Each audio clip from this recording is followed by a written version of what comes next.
Hello friend, मैं संजय को स्वागत करता हूं आपके अपने यूट्यूब चैनल पे। फ्रेंड, आज के इस वीडियो में हम जो है बात करेंगे रेलवे बोर्ड के द्वारा जो है एक लेटर यहां पे जारी किया गया है, एक अपडेट जारी किया है। और ये अपडेट क्या है फ्रेंड? ये अपडेट है आरपीएफ वैकेंसी के संबंध में। उन्होंने जो है यहाँ पे आरपीएफ में कितनी वैकेंसीज नेक्स्ट जो है आएगी, कितनी वैकेंसी उसकी आने वाली है, आरपीएफ कांस्टेबल की, एसआई की, उसके बारे में यहाँ पे जानकारी दे रखा है। जितने भी प्रिंसिपल चीफ सिक्योरिटी कमिश्नर होते हैं आरपीएफ के, जितने भी जोनल रेलवेज के होते हैं, ठीक है, साथ में कोलकाता मेट्रो के भी जो है ये इन्होंने ये लेटर दिया है कि कितनी वैकेंसीज को जो है यहाँ पे फिलअप करना है आरपीएफ के। तो ये बहुत जो है फ्रेंड एक अच्छी खबर यहाँ पे जो कैंडिडेट तैयारी करते हैं आरपीएफ एसआई की या कांस्टेबल की, उनके लिए एक बहुत अच्छी जो है यहाँ पे एक न्यूज़ जो है ये है। हालांकि सीट यहाँ पे फ्रेंड काफ़ी कम है, जो है ऊँट के मुंह में जीरा का जैसे हम लोग कह सकते हैं उस तरह से है, ठीक है। बट यहाँ पे वैकेंसी जो है यहाँ पे देखने को मिली है। हो सकता है कि इसमें वैकेंसीज काफ़ी ज़्यादा जो है वो ऐड हो, ठीक है। अभी तो फ्रेंड यहाँ पे वैकेंसीज लगभग 2000 और 250 का, ठीक है। तो यहाँ पे 2250 के आसपास जो है वैकेंसीज यहाँ पे देखने को अभी मिल रही है, ठीक है। आगे आपको वीडियो में दिखाते हैं। साथ ही यहाँ पे क्या लिखा गया वो मैं आपको बता दूँ। यहाँ पे जो प्रोसीड्योर लिखा गया, ठीक है, procedure of requirement of sub inspector excise and constable excise in RPF and RPSF, ठीक है। तो आरपीएफ और आरपीएसएफ में जो है यहाँ पे सब इंस्पेक्टर की जो वैकेंसीज होना है प्लस कांस्टेबल का जो भर्ती होना है, उसके संबंध में यहाँ पे प्रोसीडियर उसका क्या क्या है, मतलब किस तरह से प्रोसेस होगा, सारा कुछ जो यहाँ पे दिया गया, ठीक है। जो उनका डायरेक्टिव 65 होता है उसके अकॉर्डिंग यहाँ पे जो है उन्होंने किसी यहाँ पे लेटर जो है वो दिया है, ठीक है। और साथ ही यहाँ पे उन्होंने ये भी कहा है कि भर्ती में जो भी आपका क्वालिफिकेशन हो, चाहे आपका क्या ज़रूरी योग्यता होना चाहिए, सारा कुछ जो यहाँ पे लिखा गया है वो भी जो है अपडेट हम आपको दिखाते हैं। तो यहाँ पे जो है फ्रेंड प्रोसीड्योर यहाँ पे लिखा गया है कि किस तरह से आपका जो है प्रोसीड्योर यहाँ पे होगा, ठीक है। तो यहाँ रिक्रूटमेंट प्रोसेस उनका जो है यहाँ पे दिया गया है। और वैकेंसीज़ की डिटेल की अगर बात करें फ्रेंड, तो यहाँ पे देख सकते हैं the current round of requirement is being done for filling of vacancies of 2000 in the rank of constable. तो कांस्टेबल रैंक के लिए यहाँ पे 2000 भर्ती and 250 vacancies for the rank of sub inspector. तो सब इंस्पेक्टर एसआई पोस्ट के लिए आपका 250 यहाँ पे वैकेंसीज जो है वो दिया गया है। और ये किस किस जोन में जो है वो होना है वैकेंसीज, वो यहाँ पे आप देख सकते हैं। उन्होंने ये भी जो है यहाँ पे दे रखा, वो आगे मैं आपको बताऊँगा कि किस किस जो है जोन में आपका वैकेंसीज ये आने वाली है। आगे इन्होंने क्या लिख रखा देखिए, instruction of the all government F introduction and maintenance post based roster shall be scrupulously followed. तो यहाँ पे फ्रेंड एक चीज़ यहाँ पे आप देख सकते हैं, यहाँ पे इन्होंने एक शब्द यहाँ पे लिख रखा है, the current round of requirement is being done for filling of vacancies of 2000 SI constable के लिए और 250 वैकेंसी जो है वो सब इंस्पेक्टर के लिए। मतलब करंट राउंड, इसका मतलब जो है वैकेंसीज जो फिलअप हो रहा है ये करंट राउंड, अभी जो करंट राउंड के लिए यहाँ इन्होंने जो है सीट रखा है। इसका मतलब कि इसमें और भी जो है राउंड यहाँ पे हो सकते हैं वैकेंसीज़ के। जो मैंने आपको बताया कि इसमें जो वैकेंसीज़ काफ़ी ज़्यादा आपको ऐड होने यहाँ पे देखने को मिलेगी। लगभग तो 12,000 प्लस आपको वैकेंसी तो जरूर देखने को यहाँ पे मिलेगी। नहीं भी तो आपको जो है 10 मतलब 12,000 तो आपको वैकेंसी यहाँ पे देखने को जरूर मिलेगी। अभी यहाँ पे आपको 2200 वैकेंसी यहाँ पे दिखने को मिल रही है, ठीक है। तो यहाँ पे आगे इन्होंने क्या लिख रखा देखिए, 10% of vacancy shall be reserve for ex serviceman as per government of India's instruction. तो यहाँ पे एक्स सर्विसमैन के लिए जो सभी वैकेंसीज में जो रिजर्व होती है वो इस वैकेंसीज में भी आपका है वो 10% है, तो ठीक है। तो आपको 2250 का 10% आप देख लीजिएगा। तो इसमें इतना वैकेंसीज जो है ये एक्स सर्विसमैन के लिए रहेगी। 15% वैकेंसीज जो है यहाँ पे महिलाओं के लिए रखी गई है आरक्षित, ठीक है। सारा यहाँ पे रिजर्वेशन भी जो है उनका मान्यता होगा, ठीक है। आगे का यहाँ पे रिक्वायरमेंट प्रोसेस उन्होंने बता रखा है कि आपका रिक्वायरमेंट प्रोसेस किस तरह से होगा। तो यहाँ पे रिक्वायरमेंट प्रोसेस जो होगा फ्रेंड वो 3 फेज़ में आएगा, फेज़ 1, फेज़ 2 और फेज़ 3 में, ठीक है। तो फेज़ 1 की अगर बात करें तो फेज़ 1 में क्या रहेगा, कंप्यूटर बेस्ड टेस्ट होगा जिसको हम लोग सीयूटी बोलेंगे, to be conducted by the railway requirement board. तो ये कंडक्ट कौन करेगा, रेलवे रिक्वायरमेंट बोर्ड करेगा कंडक्ट। और ये कौन सा एजेंसी को कराएगा ये पता नहीं, हो सकता है टीसीएस को कराए तो ज़्यादा बेटर रहेगा, ठीक है। तो अब देखना है कि ये वैकेंसी जो है किससे ये एग्ज़ाम करवाती है सीबीटी, ठीक है। तो यहाँ पे आपका पहला जो फेज़ 1 में होगा वो आपका सीबीटी होगा, ठीक है। सेकंड फेज़ क्या होगा यहाँ पे होगा देखिए, फिजिकल एफिशिएंसी टेस्ट, जिसमें हम लोग पीईटी बोलते हैं, physical measurement test PMT, to be conducted by the railway protection force. तो यहाँ पे फ्रेंड जो यहाँ पे जो कंप्यूटर बेस्ड टेस्ट होगा सीबीटी, वो सीबीटी 1 वो जो है आपका रेलवे बोर्ड कराएगा, आरआरबी कराएगा। लेकिन जो आपका पीईटी होगा और जो पीएमटी बोलते हैं फिजिकल मेजरमेंट टेस्ट, ये कौन कराएगा, तो ये आपका आरपीएफ ही कराएगा, क्योंकि ये सुरक्षा वाला वैकेंसीज़ है, ठीक है, प्रोटेक्शन फोर्स का वैकेंसी है, तो रेलवे का प्रोटेक्शन फोर्स ही फिजिकल पीईटी और जो पीएमटी होगा वो करवाएगा, ठीक है।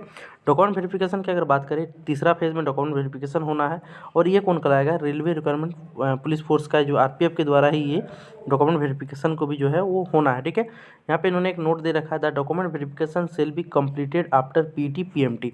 तो यहाँ पे जो आपका फिजिकली जो भी इफिशिएंसी टेस्ट हो जाएगा दौड़ वगैरह, उसके बाद ही आपका जो है यहाँ पे डॉक्यूमेंट वेरिफिकेशन होगा, ठीक है। तो सबसे पहले आपका सीबीटी होगा, उसके बाद आपका दौड़ जो मेजरमेंट होता है दौड़ होगा, जो भी फिजिकली इफिशिएंसी टेस्ट होता है वो होने के बाद ही आपका जो है डॉक्यूमेंट वेरिफिकेशन यहाँ पे होगा। और इसके लिए यहाँ पे नोटिस भी यहाँ पे उन्होंने नोट देके यहाँ पे मेंशन किया हुआ है।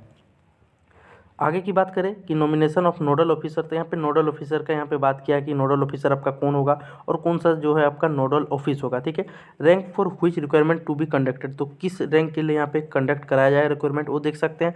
सब इंस्पेक्टर पोस्ट के लिए कराया जाएगा और कांस्टेबल के लिए यहाँ पे करवाया जाएगा, ठीक है। साथ ही यहाँ पे इन्होंने लिख रखा है कि सब इंस्पेक्टर का जो पोस्ट के लिए एग्ज़ाम कंडक्ट कराया जाएगा उस पे जो है किसके अप्रूवल के लिए किसके अप्रूवल के बाद कराया जाएगा, तो सीआरसी डीजी जो है उसके अप्रूवल के, डीजी आरपीएफ है उनके अप्रूवल के बाद ही जो है यहाँ पे कंडक्ट एग्ज़ाम होगा। बाकी जो फिजिकल मेजरमेंट होगा वो किसके आदेश के अनुसार होगा, तो डीजी आरपीएफ के द्वारा जो आदेश दिया जाएगा उसी के अनुसार वहाँ पे पीईटी पीएमटी ये सब होने वाला है, ठीक है। आगे की अगर हम बात करें तो देखिए यहाँ पे रीजन 4 रीजन में इस वैकेंसी जो आएगा उसको बांटा गया है, ईस्ट रीजन, वेस्ट, नॉर्थ और साउथ, ठीक है। तो इसमें जोन देखिए आपका आ जाएगा, ईस्ट में आपका ईस्टर्न रेलवे आ जाएगा, ईसीआर आ जाएगा, ईस्ट कोस्ट रेलवे आ जाएगा, ठीक है, एनएफआर, एसईआर। तो ये सब का नोडल कौन हो जाएगा? नोडल यहाँ पे ईस्टर्न रेलवे ये सब का हो जाएगा कि नोडल मतलब यहाँ पे जो भी इस जोन में एग्जाम होगा उसका नोडल ऑफिस कहाँ पे हो जाएगा? ईआर, मतलब सारा कुछ जो है जैसे सीबीटी कंडक्ट कराना ये सब किसके जिम्मे में हो जाएगा? ईस्टर्न रेलवे के जिम्मे में हो जाएगा। उसी प्रकार से वेस्ट रीजन में डब्ल्यूआर, डब्ल्यूसीआर, सीआर, एसईसीआर ये सब का नोडल ऑफिस कहाँ हो जाएगा? Central railway. तो यहाँ पे जो सीबीटी कंडक्ट कराया जाएगा वो सेंट्रल रेलवे के द्वारा कराया जाएगा, मतलब कि एडमिट कार्ड आपका बनना, फिर आपका एग्ज़ाम सेंटर कहाँ पे होगा, ये सारा कुछ जो है वो आपका सेंट्रल रेलवे करेगा। इस तरह से यहाँ पे 4 जोन में यहाँ पे बांट दिया गया है, ठीक है। आगे क्या बात करें तो यहाँ पे कंपोजिशन कमेटी का यहाँ पे बताया गया, कांस्टेबल की कमेटी कौन होगा, तो ये सब हमारी जानकारी के लिए ज़रूरी नहीं है। बट जो यहाँ पे कुछ एलिजिबिलिटी दिया गया कैंडिडेट्स के लिए वो हम लोग यहाँ पे जान लेते हैं। फ्रेंड देखिए यहाँ पे एलिजिबिलिटी ऑफ कैंडिडेट यहाँ पे दिया गया है, जिसमें आपका citizenship must be Indian citizen आपका होना चाहिए। एजुकेशन क्वालिफिकेशन एंड एज का बात यहाँ पे दिया गया है, क्या है एजुकेशन वो भी देख लेते हैं। यहाँ पे जो सब इंस्पेक्टर का पोस्ट होगा एसआई एक्सरसाइज में, उनका क्या होगा? यहाँ पे ग्रेजुएट होना चाहिए रिकॉग्नाइज यूनिवर्सिटी से।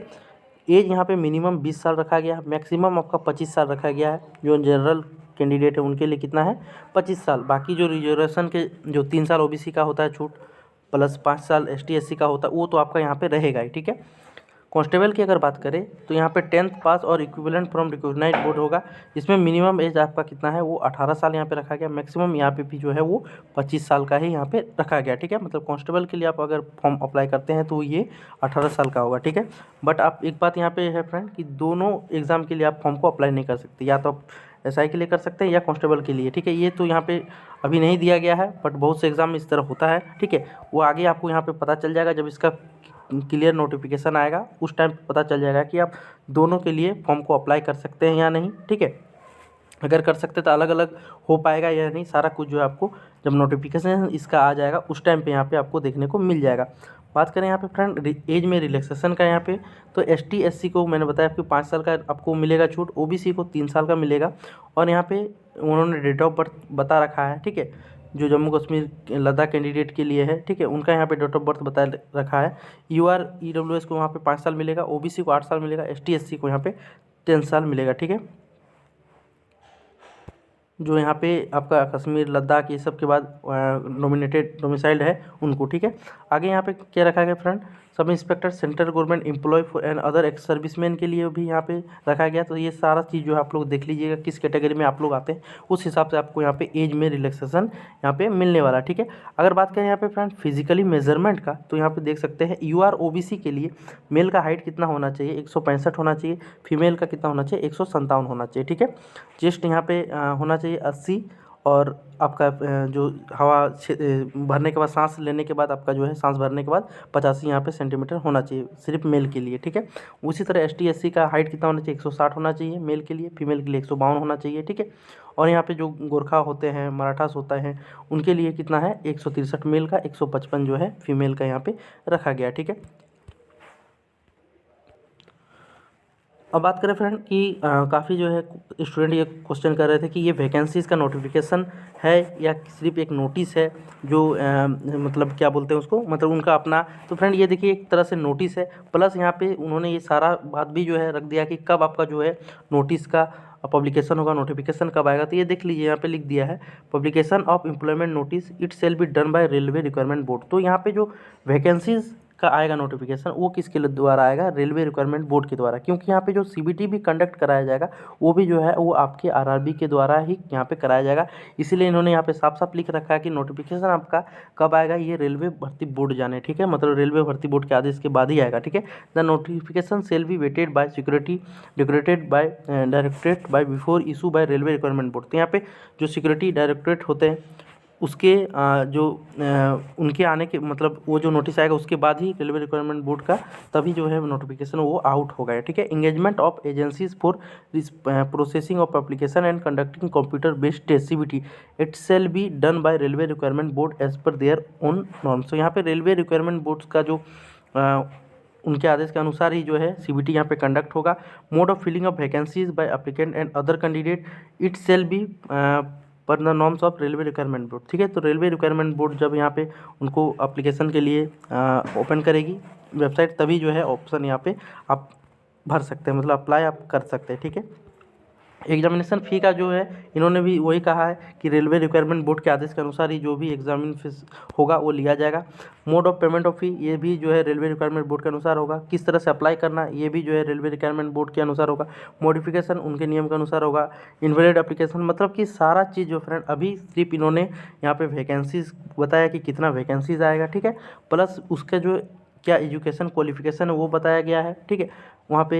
और आपका जो किस तरह से एग्ज़ाम का प्रोसेस होगा ये उन्होंने यहाँ पे बता रखा। बाकी जो है यहाँ पे क्या डेट होगा, किस डेट को अप्लाई होगा, ये सारा कुछ जो इन्होंने साफ एक बार यहाँ पे लिख रखा है। It shall be as per the norms of railway requirement board. तो रेलवे रिक्वायरमेंट बोर्ड के अनुसार यहाँ पे दिया जाएगा सारा चीज़, ठीक है। यहाँ पे फेज़ 1 की अगर बात करें जिसमें आपका CBT होना है, उसके लिए भी यहाँ पे रेलवे रिक्वायरमेंट बोर्ड RPF का सारा कुछ यहाँ पे बताया गया है किस तरह से होगा। लैंग्वेज ऑप्शन किस तरह से रहेगा, ये रेलवे जो ऑप्शन रहेगा लैंग्वेज का, वो सारा चीज़ जो है मतलब जो एग्ज़ाम के संबंधित वो सारा चीज़ जो है रेलवे को यहाँ पे बता दिया गया है। रेलवे के अनुसार यहाँ पे होगा सारा चीज़, ठीक है।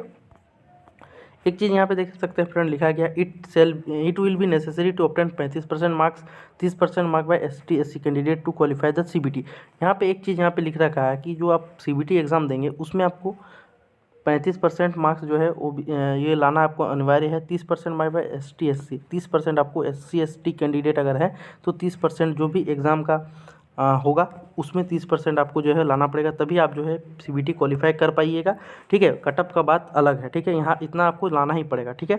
The standard of examination for sub inspector will be graduation level and for constable of matriculation. तो यहाँ पे जो सब इंस्पेक्टर का जो वैकेंसी होगा उसका जो एग्ज़ाम होगा CBT, उसका जो लेवल रहेगा क्वेश्चन का वो ग्रेजुएशन लेवल का रहेगा। एंड जो कांस्टेबल का वैकेंसी का जो आएगा उसका आपका मेट्रिकुलेशन लेवल का जो है क्वेश्चन उसमें रहेगा। ये जो है यहाँ पे साफ कर दिया गया है, ठीक है। बात करें फ्रेंड यहाँ पे टाइम का भी उन्होंने दे दिया है कि कितना टाइम का होगा। तो सब इंस्पेक्टर का जो रहेगा वो 90 मिनट का रहेगा। नंबर कितना ऑफ क्वेश्चन कितना रहेगा, 120 रहेगा। जनरल नॉलेज कितना रहेगा, 50 रहेगा। अरिथमेटिक कितना रहेगा, 35 रहेगा। जनरल इंटेलिजेंस एवं रीजनिंग कितना रहेगा, तो यहाँ पे 35 रहेगा। 90 मिनट का टाइम रहेगा। 120 क्वेश्चन रहेगा जिसमें आपका जनरल अवेयरनेस आपका 50 रहेगा, अरिथमेटिक 35 रहेगा और जनरल इंटेलिजेंस एंड रीजनिंग आपका 35 रहेगा, ठीक है। कांस्टेबल के लिए भी यहाँ पे सेम है, ठीक है। नंबर ऑफ क्वेश्चन 120 रहेगा। जनरल नॉलेज तो आपका 50 का रहेगा, अरिथमेटिक 35 का रहेगा और जनरल इंटेलिजेंस एंड रीजनिंग जो है वो 35 क्वेश्चन रहेगा 35 नंबर के लिए।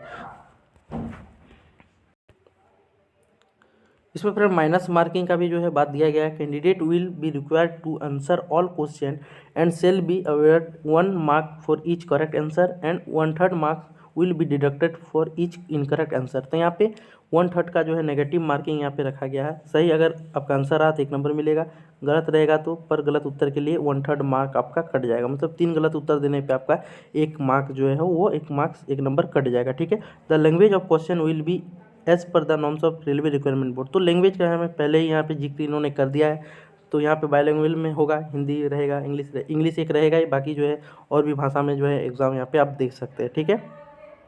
सारा कुछ इन्होंने दे रखा है। फेज़ 2 में मेडिकल होगा, वो मेडिकल ये प्रोसेस यहाँ पे लिख रखा है किस तरह से मेडिकल होगा, ठीक है। कितने मिनट का यहाँ पे दौड़ है होगा वो भी यहाँ पे इन्होंने लिख रखा है। सब इंस्पेक्टर का जो है वो 6 मिनट 30 सेकंड 1600 मीटर रहेगा 6 मिनट 30 सेकंड के लिए, ठीक है। लॉन्ग जंप 12 फीट रहेगा, हाई जंप आपका 3 फीट 9 इंच का यहाँ पे रहेगा। वहीं पर सब इंस्पेक्टर फीमेल के लिए यहाँ पे जो रहेगा 800 मीटर 4 मिनट में कवर करना है। 9 फीट आपका लॉन्ग जंप रहेगा फीमेल कैंडिडेट के लिए, हाई जंप आपका 3 फीट रहेगा। कांस्टेबल एक्सरसाइज की बात करें तो यहाँ पे 1600 मीटर का 5 मिनट 45 सेकंड आपको दिया जाएगा। लॉन्ग जंप 14 फीट रहेगा मेल कैंडिडेट के लिए, हाई जंप 4 फीट रहेगा। कांस्टेबल फीमेल के लिए आपको 800 मीटर का रेस होगा जिसमें आपका 3 मिनट 40 सेकंड आपको दिया जाएगा, उसमें आपको क्वालिफाई करना है। लॉन्ग जंप की बात करें तो फीमेल कैंडिडेट को जो है 9 फीट आपको लॉन्ग जंप है कांस्टेबल के लिए, हाई जंप आपका 3 फीट, ठीक है।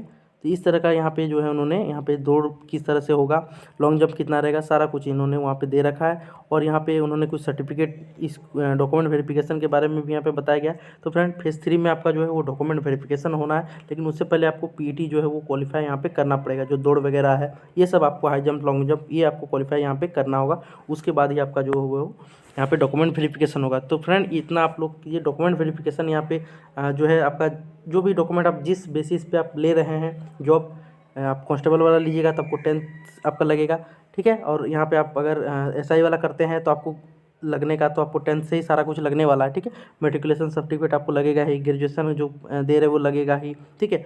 अगर कोई एक्स सर्विसमैन है तो उनका डिस्चार्ज लगेगा ही, सारा कुछ जो है यहाँ पे डिटेल दे दिया गया। मैं इस पीडीएफ को जो है अपने टेलीग्राम ग्रुप में दे दूंगा, लिंक उसका डिस्क्रिप्शन में आपको मिल जाएगा, वहाँ से आप जो है डाउनलोड करके इसको एक बार अच्छे से देख लीजिएगा।